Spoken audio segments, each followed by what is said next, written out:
interesting. And because you've been smart and you've put your ego in your pocket, your giant, huge room-sized pocket to fit your ego in it, you've sucked it up enough that they trust you because you're a friend, a colleague, an equal, that you're the person who's going to understand their special and unique needs. Because every situation, every control system is uniquely different and exactly different. So here's some things that I learned. The organization is completely against you. If you're going to try and make changes, they are against you. You will suffer through woodshed talks on the loading dock from the union rep who tells you, we got a good thing going on here, don't rock the boat. That happened to me on November 2nd of a year that I can't disclose.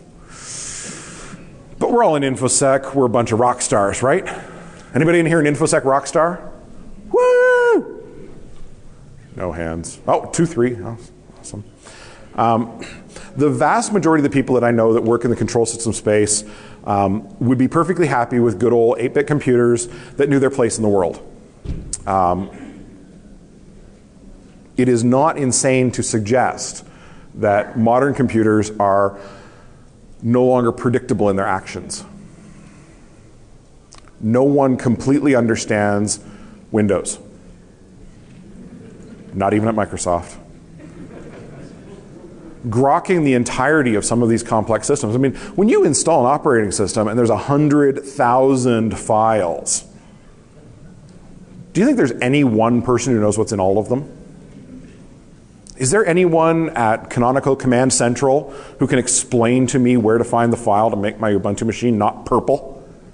I mean, it's better than being beige. The real problem, though, is that most of you are the age of the kids of the people who work in control systems.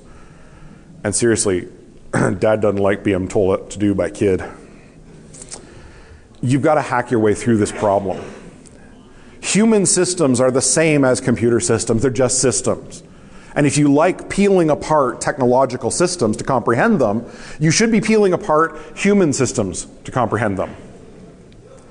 You've got to hack the organization. You've got to understand all of the moving pieces. You've got to look outside of the little realm of the IT department that you sleep in all the time. Sorry, that you work in all the time. You've got to shadow a few people who work in operations, understand these different bits and pieces. It's a system like any other, just get a little mitnicky.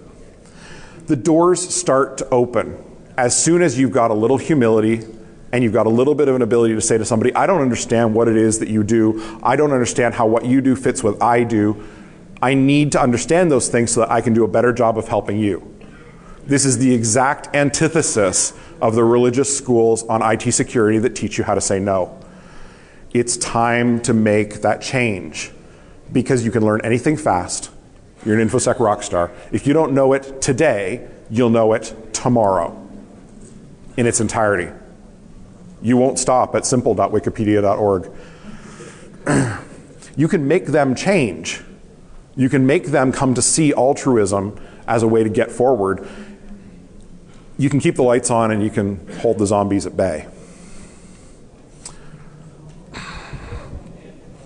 But just for review, we need to tear down a lot of preconceptions because everybody learned how to do corporate IT security from the movies, right? I mean, you understand that there's a specific methodology required to enable you to hack a computer. It's an awesome, awesome kind of world. There's interfaces that allow you to see everything you need to know. Unix is easy to access.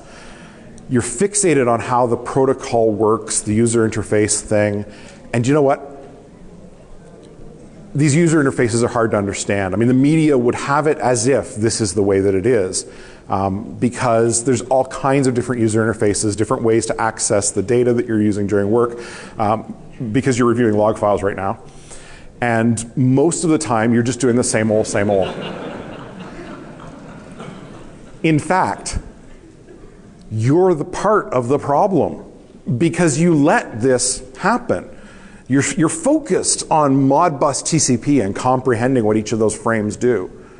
You're pinned like a bug to smart grid because you think there's something there and you're focusing in the wrong place. You're not looking for where the weirdness happens. The weirdness happens right at the user interface slice. It happens over RDP. It happens over X Windows. It happens inside of Windows machines. And you already know those things. You want to break into a SCADA system? You don't need to know DNP3. In fact, that's a hindrance. But if you know RCP or RSH, you're in pretty good shape. We have to sing along with the song, unfortunately. Nobody's singing along with the song. This is the way the media is putting it out. It's cyber this, cyber that, cyber everything, and it's an astonishing amount of douchery. I can't even get through it. There's a hacker behind every bush. They're hiding. Was that somebody talking to me or somebody just yelling because they can? The same stories pop up. The same people keep showing up. It's something to be critically afraid of. The 14-year-old in mom's basement is going to get us. Here's the thing. I vaguely remember being 14. I had a computer, and I didn't want world domination.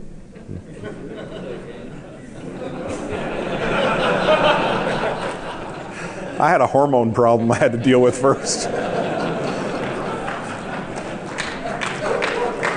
The conservatives, especially the neocon types like we're forced to deal with in Canada, want you to think of evil brown people because it's easy to point fingers. The reality is, it's like middle-aged white guys because it's about the only thing that middle-aged white guys are good at.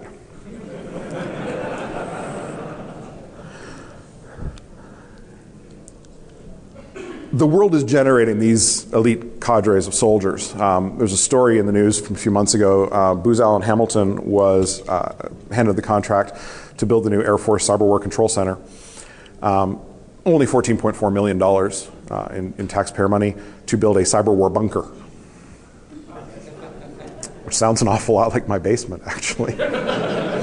They were handed another, just to give you an idea of the scope and scale of US taxpayer dollars that are going into cyber.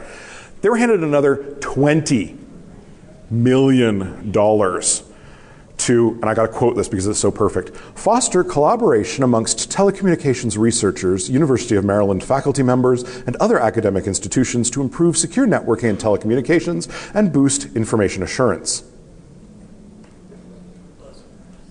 Mailing list and a wiki?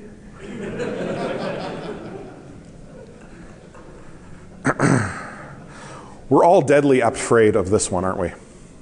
Yes, that was apt-afraid. This is far more likely because each one of those suits contains a middle-aged white guy. The internet is out to get you.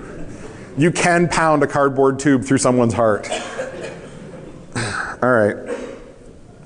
Here's the part where I'm going to tell you some interesting things. This is stuff that I've personally seen doing assessments or working in SCADA operations. I've filed off all of the serial numbers. None of this is traceable. Did you know that VLANs are a security separation methodology in a nuclear plant? Change management is for the weak. Physical security policy is such that you have to get past people with guns to get to the modems that are always turned on with publicly accessible phone numbers.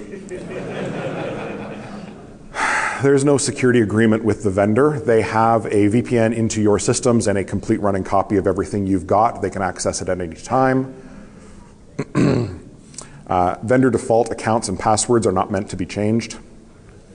Updates and upgrades happen when you do updates and upgrades, not when you need to do updates and upgrades. Those updates and upgrades happen every 5 to 15 years. Did you know that the best thing that you should install on all of your HMI systems is VNC? PC Anywhere. Yeah, PC Anywhere. You're absolutely right. I've seen that once or twice.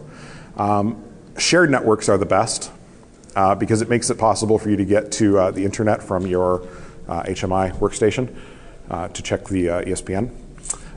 You can run most processes from your BlackBerry because there are full HMI clients available for the BlackBerry OS. You wouldn't believe that I've seen this. As a recommendation, you should not uninstall critical software such as sol.exe because it aids in managing operator boredom. That's in a document. The best way to do switch management in an emergency is, of course, Telnet, because all that security layers gets in the way. So does antivirus. Dynamic ARP is always the best. I have yet to see a firewall rule that didn't include the phrase any. This is 15 years of looking at this crap. Most PLCs have embedded web servers. They're on oddball ports like 80, which makes them really hard to find. Once you, of course, access that web server on port 80, it's presumed that because you accessed it, you're automatically the administrator. For real. And I think to myself, over the course of all of these assessments, I mean, I've looked at systems from chemical plants, I've looked at manufacturing, I've looked at crazy kill you kind of stuff, I've looked at power plants of all different types, I've looked at entire power grids and pipelines. I think that it comes down to superheroes as the only possible solution, maybe ninjas, the occasional pirate. But primarily, it comes down to the fact that none of this is rocket science. Okay? It is literally just a matter of being able to look at the instructions and do what they say. And remembering that doing the minimum gets you the minimum. Does anybody want to live in a house that's built to minimum code standards? No? Because, you know, bad things happen. Do you really want your process control system or your power grid to be built to minimum standards by the lowest bidder? That's what we have, North America wide. The machines do exactly what they're told to do. And the industry can't keep up with its own awesome. When you go to a control systems equivalent of the DEFCON event, where you've got a bunch of vendors who are giving themselves self-congratulatory reach around, pats on the backs, they can't stop telling you about how awesome they are.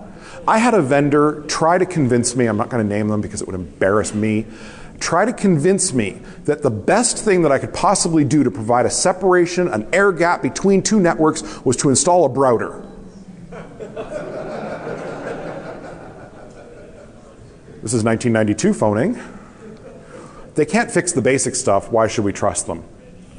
We're in a position where we need to figure out what we can do ourselves, what you can do when you all go back and either try to break things or not.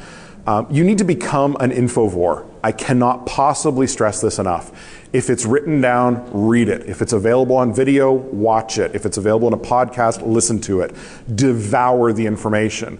Devour the comprehension, not of the twisty little engineering minutia that people get off on, but on what the systems are like. This is a systems level hacking issue. This is a systems level comprehension issue. Read the fucking manual. And if you find someone who tells you they're an expert, boot them out, because they're not. They're probably a charlatan.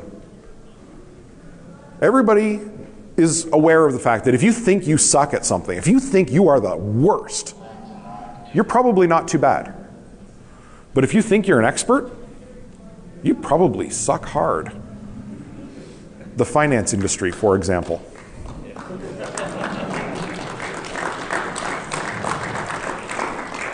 Remember that project timelines are really, really long. Implementing a new energy management system for a power grid takes years. Little tiny bit of stick handling at the beginning, little tiny stick handling at the third point, and by the end, there's not a major problem. Because you bought the right thing, got the right kind of people on board, you didn't capitalize your training, so that training only happened once. You made little tiny changes. And there's some